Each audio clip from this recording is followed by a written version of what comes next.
Hi friends, అందరికీ నమస్కారం. అంజలి కథలకి స్వాగతం. ఈరోజు చందమామ కథ పేరు తగిన వరుడు. రచించిన వారు రాంబాబు గారు. వైశాలి నగర రాజైన ప్రతాపరుద్రుడికి సూర్యకుమారి ఒక్కతే సంతానం. అందుచేత అతను ఆమెనే కొడుకు అనుకొని ఆమెకు ఇతర చదువులతో పాటు యుద్ధ విద్యలన్నీ నేర్పించాడు. ఆమె అన్ని యుద్ధ విద్యల్లోనూ అసామాన్య ప్రజ్ఞ సంపాదించింది. సూర్యకుమారికి యుక్త వయసు వచ్చింది. తన అనంతరము రాజ్యపాలన చేయవలసి ఉన్న తన కుమార్తెకు ఎలాంటి భర్తను ఎన్నిక చేయాలన్నది ప్రతాపరుద్రుడికి సమస్య అయింది. ఆమెను చేసుకునే రాజకుమారుడు యుద్ధ విద్యలలో ఆమెను మించగలిగిన వాడైతే చుట్టుపక్కల ఉండే రాజులలో వైశాలి నగరాన్ని ఒక ఆడది పాలిస్తున్నది అన్న తేలిక భావం ఉండదని ప్రతాపరుద్రుడు అనుకుని యుద్ధ విద్యలలో తన కుమార్తెను ఓడించగలిగిన వారికే ఆమెనిచ్చి పెళ్లి చేస్తానని దేశ దేశాలకి వర్తమానం పంపాడు. స్వయంవరం శుభదినానికి అనేక మంది రాజులు రాజకుమారులు వైశాలి నగరం చేరారు. స్వయంవరానికి వచ్చిన వారిలో 2 ఆటవికులు కూడా ఉండటం చూసి ప్రతాపరుద్రుడు ఆశ్చర్యపోయాడు. రాజకుమారితో రాజవంశం వారే పోటీ చేయాలని ఆయన నియమం పెట్టలేదు గాని ఈ ఆటవికులకు తన కుమార్తెతో పోటీ చేసే అవకాశం ఇవ్వకూడదని ఆయన నిశ్చయించుకున్నాడు. కానీ ఆ నిర్ణయము నిరుపయోగమైపోయింది. ఎందుచేతనంటే స్వయంవరానికి వచ్చిన రాజులు రాజకుమారులు సూర్యకుమారితో అన్ని యుద్ధాలలోనూ పోటీ చేసి అన్నిటిలోనూ ఓడిపోయారు. ఆ కారణం చేత ఆమెతో వీరమల్లు నాగమల్లు అనే ఆటవికులను పోటీ చేయనీక తప్పలేదు. వీడను మరింత పట్టుదలగా ఓడించు అని ప్రతాపరుద్రుడు తన కుమార్తెకు రహస్యంగా హెచ్చరించాడు. ఈ హెచ్చరిక కూడా నిరుపయోగమైపోయింది. వీరమల్లు అన్ని యుద్ధ విద్యలలోనూ సూర్యకుమార్ని ఓడించాడు. వీరమల్లుకు తన కుమార్తెనిచ్చి పెళ్లి చేయకుండా తప్పించుకోవటానికి మార్గం ఏమిటా అని ఒక వంక రాజు మదనపడి చస్తూ ఉంటే వీరమల్లు తనకు సూర్యకుమారికి పెళ్లి ప్రకటించమని తొందర చేయసాగాడు. ఇంతలో నాగమల్లు, మహారాజా, పోటీదారులలో నేనింకా మిగిలే ఉన్నాను. నాకు అవకాశం ఇవ్వకుండా ఈ వీరమల్లుకు రాజకుమార్తెను ఎలా పెళ్లి చేస్తారు అని పేచిపెట్టాడు. అది నిజమే. నువ్వు వీరమల్లు పోట్లాడండి, ఎవరు గెలుస్తారో చూద్దాం అన్నాడు ప్రతాపరుద్రుడు. 2 ఆటవికులు పోటీ చేయటంలో నాగమల్లు గెలిస్తే ముందు వీరమల్లు బెడద వదులుతుందని, ఆ తర్వాత నాగమల్లును వదిలించుకోవటానికి మరో ఎత్తు వేయవచ్చునని, నువ్వు ఓడించింది రాజకుమార్తెను కాదు గనక నీకు రాజకుమార్తెను ఇవ్వను అనవచ్చునని రాజు చాలా ఆశపడ్డాడు. కానీ వీరమల్లు నాగమల్లుతో పోటీ చేయ నిరాకరించుతూ, నేను రాజకుమార్తెతో పోటీ చేసి ఆమెను పెళ్లాడదామని వచ్చాను గాని పోటీదారులతో పోటీ చేసి శత్రుత్వాలు కలిగించుకోవడానికి రాలేదు అనేశాడు. వాడి వాదనని అందరూ ఆమోదించారు. అందుచేత రాజు తన కుమార్తెను నాగమల్లితో కూడా పోటీ చెయ్యనీయవలసి వచ్చింది. ఆ పోటీలో సూర్యకుమారి నాగమల్లు చేతిలో కూడా ఓడిపోయింది. ప్రతాపరుద్రుడి ప్రాణము కుదుటపడింది. తన కుమార్తె 2 పెళ్లాడలేదు కనుక స్వయంవరం పోటీ రద్దు అయినట్లుగా భావిస్తున్నాననుకున్నాడు. కానీ అందుకు మిగిలిన పోటీదారులు ఒప్పుకోలేదు. మేం చేతనైతే రాజకుమార్తెను పెళ్లాడటానికి, చేత కాకపోతే కనీసం ఆమె పెళ్లి చూడటానికి వచ్చాం గాని ఉత్తగా మా దేశాలకు తిరిగిపోవటానికి రాలేదు. తనను ఓడించిన 2లోనూ ఎవరినో ఒకరిని రాజకుమార్తె వరించి పెళ్లాడవచ్చును. ఇదే న్యాయమైన పద్ధతి అన్నారు. రాజకుమార్తె నిర్ణయము మర్నాడు దర్బారులో ప్రకటించబడుతుందని, అందరూ దర్బారులో మర్నాడు ఉదయం హాజరు కావాల్సిందని రాజు చెప్పాడు. ఆ రాత్రి వీరమల్లు రహస్యంగా రాజును కలుసుకొని సూర్యకుమారి వింటూ ఉండగా, మహారాజా, నేను కుంతల దేశపు రాజైన కేతువర్మ కుమారుణ్ణి. నా పేరు జయసింహుడు. సూర్యకుమారికి మంత్రశక్తులున్నాయని, మామూలు మానవులు ఆమెను యుద్ధ విద్యలలో జయించలేరని విని రాజకుమారుడుగా ఆమె చేతిలో ఓడిపోతే నాకు, మా తండ్రికి, మా దేశానికి తీరని అవమానము జరుగుతుందని ఆటవికుడి వేషంలో రావటం జరిగింది.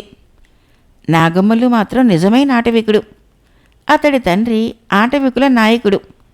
అందుచేత రేపు సభలో రాకుమారి నా మెడలోనే వరమాల వేసిన పక్షంలో మీకు మీ వంశానికి అపఖ్యాతి రాకుండా ఉంటుంది.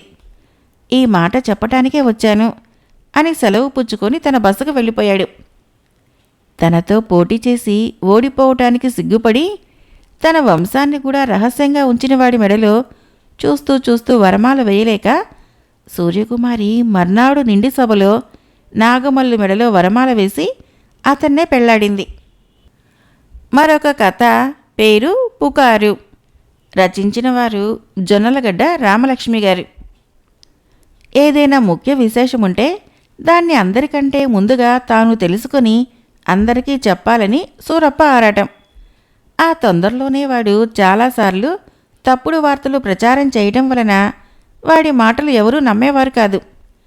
ఇది సూరప్పకు చాలా బాధ కలిగించేది.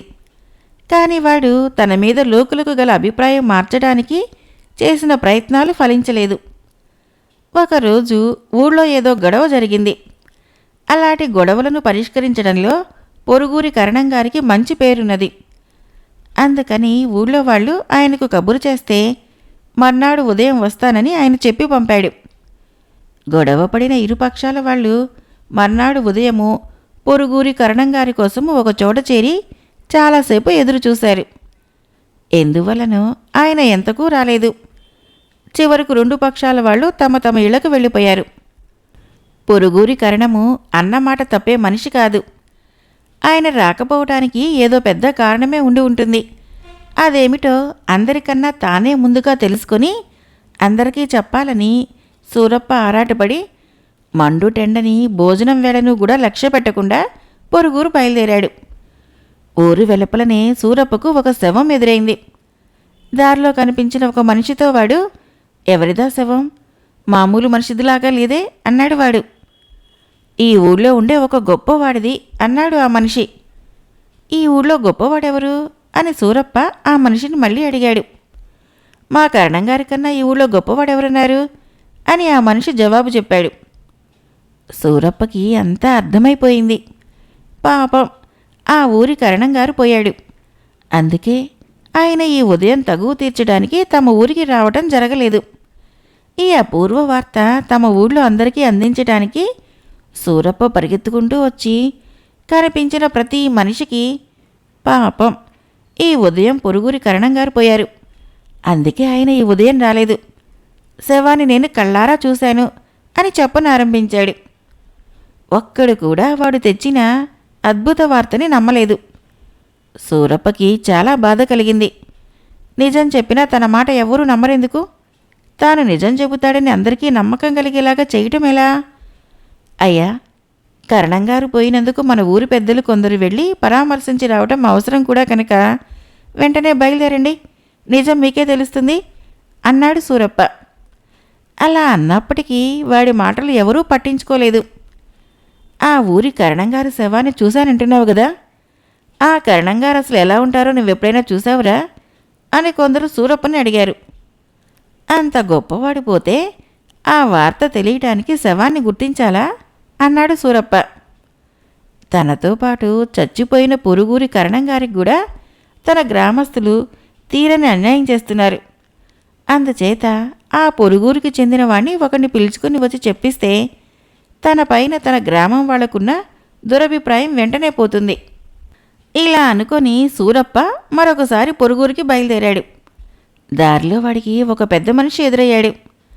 ఆయన ఫలానా గ్రామం నుంచి వస్తున్నట్లు అడిగి తెలుసుకొని, ఈ ఉదయము మీ గ్రామ కరణంగారు చచ్చిపోయారని కనీసం మీరైనా నమ్ముతారుగా అన్నాడు సూరప్ప.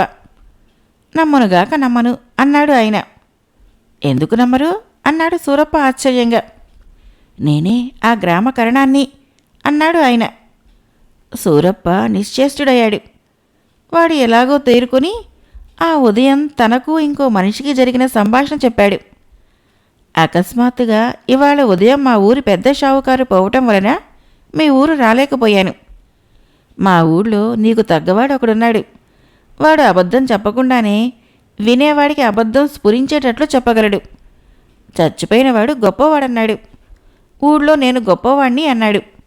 ఈ రెండూ నువ్వు జోడించుకొని నేనే చచ్చిపోయాననుకున్నావు. నువ్వు వాడి సంగతి తెలియక నమ్మావు గాని మా ఊళ్ళో వాడి మాట ఎవరూ నమ్మరు అన్నాడు పొరుగురి కరణంగారు.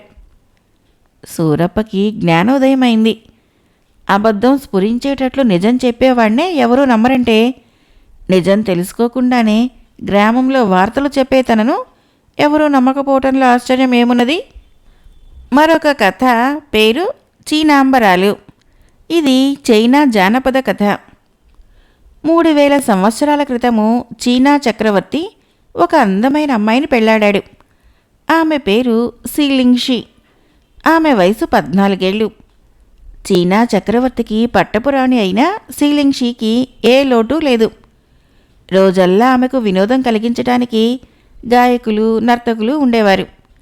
ఏమి కావలసినా చేయటానికి పరిచారికులు ఉండేవారు. కానీ ఇవన్నీ ఉండి కూడా సీలింగ్షీకి పెద్ద విచారం పట్టుకున్నది. ఆమె కళ్ళ వెంట నిరంతరము అశ్రుధారలు కారసాగాయి. ఆమె దుఃఖాన్ని ఆపటానికి ఎంతోమంది ప్రయత్నించారు. కానీ లాభం లేకపోయింది. ఆమె దుఃఖానికి కారణమేమిటంటే ఆమె ఎన్నడూ తన పుట్టింటి వారిని విడిచి ఉండినది కాదు. అందులోనూ చిన్నపిల్ల. దూరాన ఉన్న తన తల్లిదండ్రులని, అన్నదమ్ముల్ని తలుచుకొని ఆమె ఎల్లవేళలా కుమిలిపోసాగింది. తన పట్టమహిషి చింతాక్రాంతురాలై ఉన్నదన్న వార్త చక్రవర్తికి తెలిసి తన 2 మంత్రులతో సహా ఉద్యానవనానికి వచ్చాడు. తోటలో కంబళీ వృక్షం నీడన కూర్చొని ఉన్న తన భార్యను సమీపించి, రాణి, నీకేమి లోటు జరిగింది? నీ లేత బుగ్గలు తడిగా ఉన్నాయి దేనికి? నీ ఆరోగ్యం బాగోలేదా? దాచకుండా చెప్పవలసింది అని అడిగాడు. స్వామి, నాకే లోటు లేదు. మీరు విచారించకండి. నా మనసుకు ఉల్లాసంగా లేదు. అంతకంటే మరేమీ లేదు అన్నది సీలింగ్షి. మహారాజు తన మంత్రుల కేసు చూసి, మీరు త్వరలోనే మహారాణి మనసుకు ఉల్లాసం కలిగించే యోచనలు చేయండి అని వెళ్ళిపోయాడు. తమలో తాము మాట్లాడుకుంటూ మంత్రులు కూడా వెళ్ళిపోయారు. ఇంతలోనే పరిచారికలు తేనీరు తెచ్చి మహారాణి ముందు పెట్టారు. ఆమె ఆచారం ప్రకారము తానే స్వయంగా తేనీరు గిన్నెలలో కలిపి పాటగాళ్ళకి, ఆటగాళ్ళకి ఇచ్చి తన గిన్నె ముందు ఉంచుకున్నది. తేనీరు చాలా వేడిగా ఉండటం చేతనో, దానిమీద అంతగా ఇచ్చ కలగకపోవటం చేతనో ఆమె దానిని వెంటనే తాగలేదు. ఈ సమయంలో కంబళీ వృక్షం మీద నుంచి ఏదో వస్తువు మహారాణి తేనీటి గిన్నెలో టప్మని పడింది. తేనీరు చింది అమూల్యమైన మహారాణి దుస్తులపైన పడింది. పరిచారికులు నొచ్చుకుంటూ ఆమెను సమీపించబోయారు. నా దుస్తులకేమీ తొందర లేదు. గిన్నెలో పడిన వస్తువేమిటో చూడండి అన్నది మహారాణి. పరిచారికలు గిన్నెలోని తేనీటి నుంచి చిన్న దారపు ఉండలాంటి పదార్థాన్ని తీసి మహారాణి చేతిలో పెట్టారు. అది మరేంటో కాదు, పట్టుపురుగులు కంబళీ వృక్షాల మీద పెట్టే గుడ్డు తాలూకు పిసినికాయ. అలాంటి పిసినికాయలు కంబళీ వృక్షం మీద ఇంకా అనేకం ఉన్నాయి. తేనీటిలో పడిన పిసినికాయను పరిచారికల వద్ద నుంచి తన చేతిలోకి తీసుకునే సమయాన సీలింగ్షి ఒక వింత గమనించింది. ఆ పిసినికాయ విచ్చుకొని అతి సన్నగా నెగనెగలాడే పోగులు చేతిలోకి రాసాగాయి.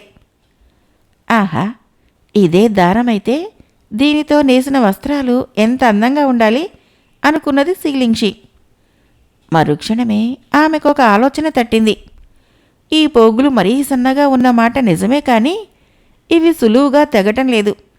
అదీగాక ఈ ఒక్క పిసినికాయలోనే ఎన్నో వేల గజాల పోగులు ఉన్నట్లు కనిపిస్తున్నది.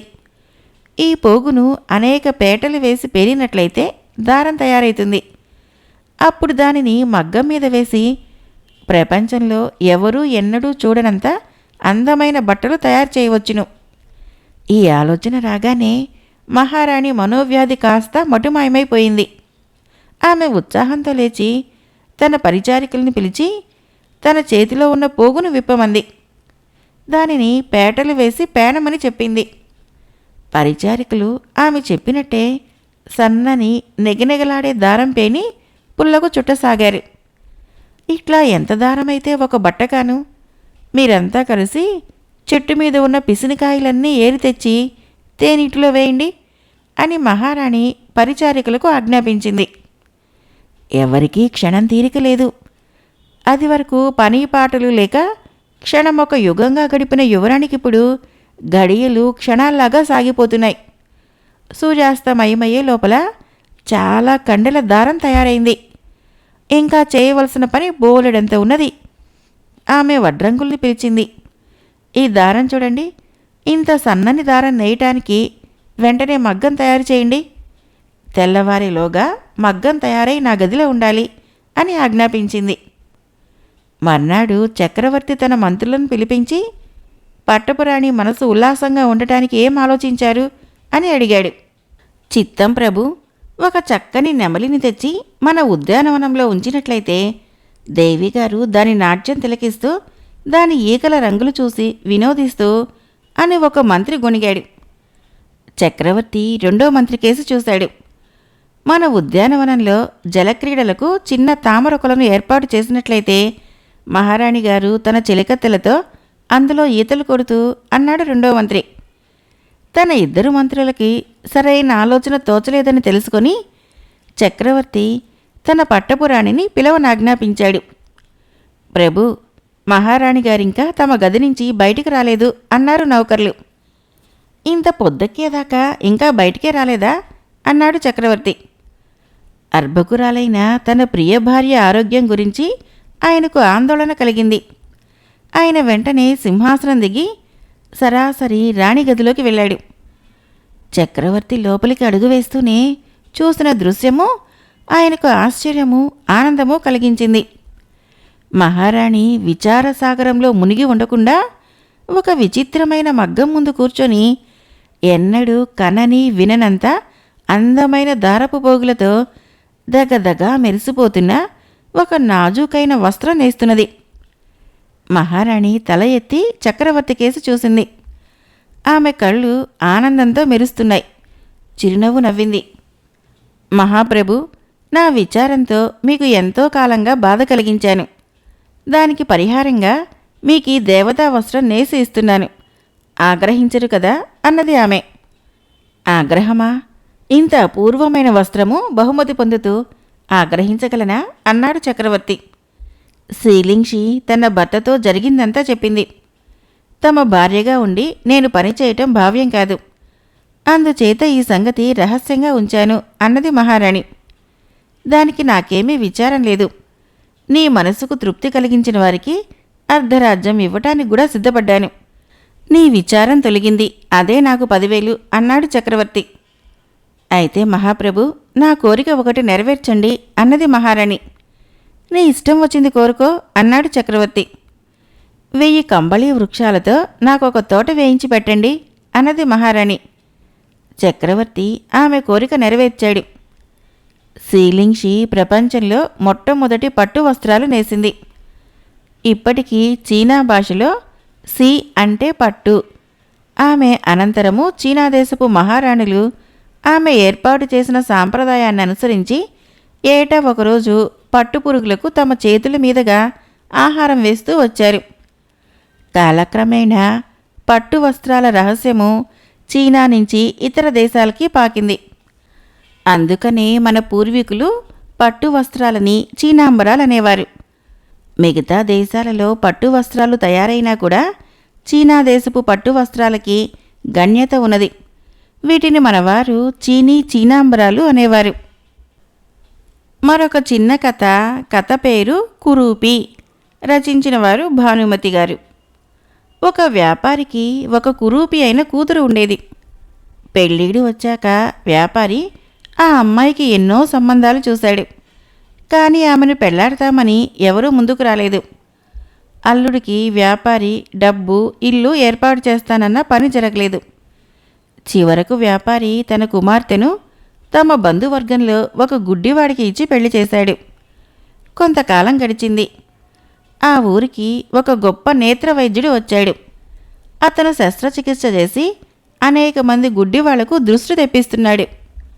బంధువులు వ్యాపారితో, మంచి అవకాశం, నీ అల్లుడికి కళ్ళు తెప్పించు అన్నారు.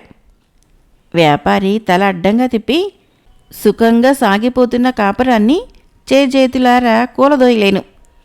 కళ్ళు వస్తే నా అల్లుడు నా కూతురి ముఖం చూస్తాడా? కురూపి భార్యకు గుడ్డి భర్తే జత అన్నాడు. కథ అయిపోయింది. ఫ్రెండ్స్, నా కథలు నచ్చినట్లయితే మన ఛానల్ని తప్పకుండా సబ్స్క్రైబ్ చేయండి, లైక్ చేయండి, షేర్ చేయండి, కామెంట్ చేయండి. Thank you.